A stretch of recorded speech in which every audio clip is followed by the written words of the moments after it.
Hello guys, next episode के start से पहले आप लोग मेरे चैनल को सब्सक्राइब कर देंगे। इससे हम अपनी नेक्स्ट एपिसोड को स्टार्ट करते हैं। और ये देखते साथ उसे टाइम सोने के चली जाती है कि मैं सुबह जल्दी उठकर वहाँ जाऊंगी। और वहाँ पहुँचते साथ ही जैसे ही उसे लिशो नजर आता है तो उसे चेयर अप करने के लिए सब लड़कियों में सिर्फ अकेले ही बोलने लगती है। लिशो तो उसे ऐसे बोलते हुए देखकर खुश हो रहा होता है और यहीं से ये मैच स्टार्ट हो जाता है। सब लोग मैच खेलने लगते हैं और ज़ोयांग तो लिशो को सिर्फ चोट पहुँचाने का ही सोच रहा होता है, पर फिर भी लास्ट तक लिशो की टीम ही जीत जाती है। और इस मैच के बाद शियो उसको पट्टियां वगैरह करने लगती है, उसको चोटें जो लग चुकी थी और यहाँ तक कि उसको चलना न पड़े उसके लिए व्हील चेयर भी मंगवा लेती है। व्हील चेयर को देखने के बाद बस लिशो शियो की तरफ देखकर हंसने लगता है। शियो और लिशो दोनों दिखाए जाते हैं जो अपनी रिहर्सल करके दिखा रहे होते हैं कि हमने किस तरह की एक्टिंग करनी है। तभी वहाँ पर यिफी आ जाती है और कहने लगती है कि मुझे ऑर्डर आया कि आप लोगों को बता दूं कि जो ये आप लोगों ने बैंड बनाया हुआ है ये डिसबैंड हो चुका है, तो इसलिए आपको रिहर्सल वगैरह करने की जरूरत नहीं और जाते हुए क्लासरूम को भी साफ कर देना। जैसे यिफी वहाँ से जाने लगती है तो उसके पीछे पीछे शियो जाती है और कहने लगती है कि तुम ये ऐसा कैसे कर सकती हो। वो कहती है कि मुझे ये सिर्फ एक ऑर्डर आया था और मैंने ऑर्डर आकर सुना दिया, मुझे नहीं पता मैं कैसे कर सकती हूँ, ये मैंने किया है। लिशो भी आ जाता है। लिशो भी इसी बात को कहता है कि हमने तो ये ड्रामा करना है, पर वो कहती है मुझे नहीं पता।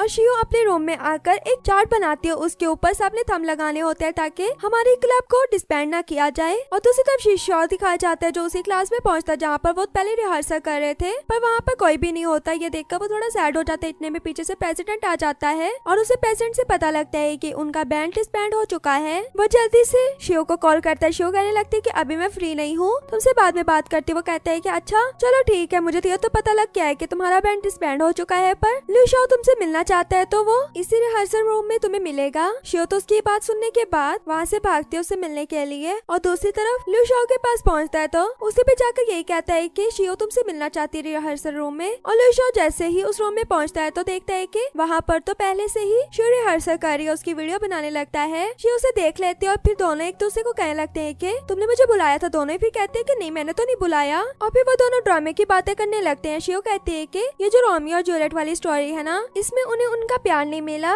अगर मैं इस जगह पर होती ना तो मैं अपने प्यार को पहली अहमियत देती, बाकी सब पीछे होते। और फिर दोनों आपस में डायलॉग बोलने लगते हैं और ये सब उनके साथ इस ड्रामे में काम करने वाले भी आकर देखने लगते हैं। और वो उससे पूछा जाता है कि आप लोगों के साथ प्रेसिडेंट नहीं आए, तो वो कहते हैं कि शायद प्रेसिडेंट को यकीन नहीं है कि हमारा बैंड दोबारा से डांस क्लब में आ जाएगा, तो वो इसलिए नहीं आए। इसलिए वो सब खुद ही सोच लेते हैं कि हम अपने बैंड को ला कर रहेंगे और इसकी रिहर्सल भी हम खुद ही कर लेंगे। और शियो दिखाई जाती है जो शिशाओ के साथ शॉलिंग के हॉस्पिटल में पहुंच जाती है। शॉलिंग से सेपरेट में पूछने लगती है कि तुम्हें कोई किस का एक्सपीरियंस है तो मुझे बताओ। शॉलिंग कहती है कि मुझे क्या पता। वो कहती है कि तुम्हें 15 सालों में किसी ने भी किस नहीं किया। तो शॉलिंग उसे बताने लगती है कि हाँ एक बार हुई है, जब हम दोनों नूडल खा रहे थे तब हम एक दूसरे के काफी ज्यादा क्लोज आ गए थे। और नेक्स्ट डे आ जाता है। शियो और लिशो दोनों की रिहर्सल स्टार्ट हो जाती है। शियो तो फुल फ्लर्ट करने का सोचे होती है। लिशो को तो समझ नहीं आ रहा होता कि क्या कर रही है। और फिर सब लोग कहते हैं कि अब इसकी रिहर्सल कल करेंगे, बहुत हो गया। और लिशो उसको ऊंची जगह से उतारता है। और फिर जब वो लोग खाना खाने जाते हैं वहाँ पर एक कपल दोनों आपस में किस कर रहे होते हैं। उनको देखकर वो भी कहती है कि मैंने भी नूडल खानी है। फिर दोनों सेपरेट बाउल में होती है तो शियो को गुस्सा आने लगता है। और फिर वो दोनों अपने अपने हॉस्टल की तरफ वापस जाने लगते हैं तो शियो की फ्रेंड उसको लेने के लिए आ जाती है कि तुम्हें पता है हमारी क्लास का एक काम रहता है तो जल्दी आओ मेरे साथ। तो वो उसको खींच कर ले जाती है। जैसे शियो वहाँ से जाती है तो यिफी लिशो से आकर कहने लगते है कि तुम्हें मैंने रात का डिनर का बताया था, फैमिली डिनर, तो तुम क्यों नहीं आए। तो वो कहता है कि मैं थोड़ा बिजी था इसलिए नहीं आ पाया। और शियो जब अपने हॉस्टल से नीचे जा रही होती है लिशो के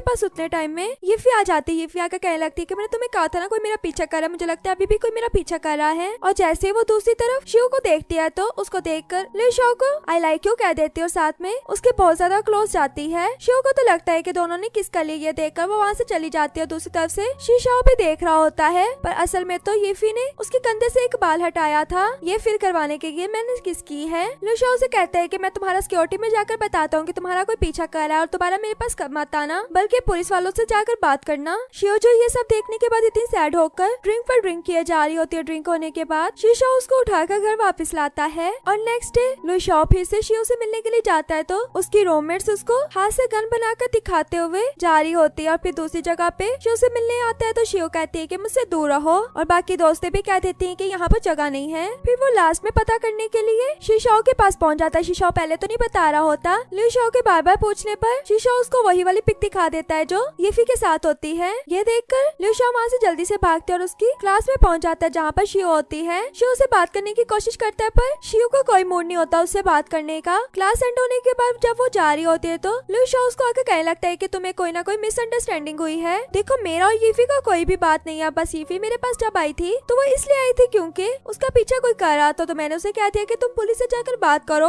और मेरे ग्रैंडपा और ग्रैनी ने कहा हुआ है कि तुमने यीफी का कॉलेज में ख्याल रखना है, इसलिए मैं उसका ख्याल रखना और कुछ भी नहीं है। शिव जब अभी भी नहीं मारी होती यीफी इतने में आ जाती है। यीफी को कहने लगता है कि तुम्हें मैंने कितनी बार कहा मुझसे दूर रहा करो, और जो भी तुम्हारे मसले होते ना जाकर सिक्योरिटी में बताया करो, ना कि मुझे आकर बताया करो, क्योंकि मैंने तुम्हारी प्रोटेक्ट करने के लिए यहाँ पर नहीं आया, बल्कि मेरे पास एक खास इंसान है जिसकी मैंने प्रोटेक्ट करनी है। और शिव जिसको अभी तक लिu शाओ की बातों पर यकीन नहीं आया होता, और जब शिशाओ उसकी साइड लेने लगता है तो वो शिशाओ को ही उल्टा मार देती है। और शिशाओ उसे छुपता फिर रहा होता है, तभी उसको लिu शाओ देख लेता है और लिu शाओ कहने लगता है कि तुम यहाँ पर क्या कर रहे हो। तो शिशाओ कहता है कि तुम्हें पता है वो अभी तक तुम पर गुस्सा है, और देखो मैं भी उसके गुस्सा होने की वजह से उसके सामने नहीं जा सकता। फिर शिव की बर्थडे आ जाती है। बर्थडे पार्टी पर उसने लिu शाओ के अलावा सबको इन्वाइट किया होता है, पर लिu शाओ उसका बाहर वेट कर रहा होता है। जैसे ही वॉशरूम करने के लिए इतनी ज्यादा ड्रिंक करने के बाद शिव जाती है तो वहाँ पर उसको लिu शाओ मिलता है। शिव लिu शाओ को देखकर कहने लगते हैं कि तुम्हारी शक्ल तो बिल्कुल लिu शाओ जैसी है, और फिर सब एक एक को पकड़ कर लेके जा रहे होते हैं जिन्होंने ड्रिंक की होती है। लिu शाओ शिव को लेकर एक होटल में पहुंच जाता है। वहाँ पहुंचने के बाद जैसे ही उसको बेड की तरफ ला रहा होता है तो शिव उसे सॉरी करने लगती है। वो कहता है कि कोई बात नहीं। शिव कहती है कि क्या मतलब कोई बात नहीं, तुम्हारा और मेरा रिलेशन क्या है जो तुम मुझे ऐसे बोलोगे। लिu शाओ कहने लगता है कि मेरा जो रिलेशन है वो अब तुम पर है। ये कहकर वो उसको किस कर लेता है, और जैसे ही किस करके हटता है वैसे ही लाइट आ जाती है और शिशाओ दिखाई जाता है जिसको चोट लगी होती है, तो उससे मिलने के लिए शिव आ जाती है और शिव को उस रूम में लिu शाओ के पास छोड़ जाता है। और लिu शाओ आते साथ शिव के फोरहेड के साथ अपना फोरहेड टच करके देखता है तो कहता है कि तुम्हें तो बुखार हो रहा है। ये कहकर वहाँ से उसको ले जाता है और घर जाकर उसकी केयर वगैरह करने लगता है। शिव भी अब चाह रही होती है कि मुझे बुखार सच में हो ही जाए, और काफी ट्राई कर रही होती है, पर फिर भी उसकी केयर लिu शाओ साथ साथ कर रहा होता है। उसको एक बर्थडे गिफ्ट देता है, वो डायमंड की रिंग नहीं बल्कि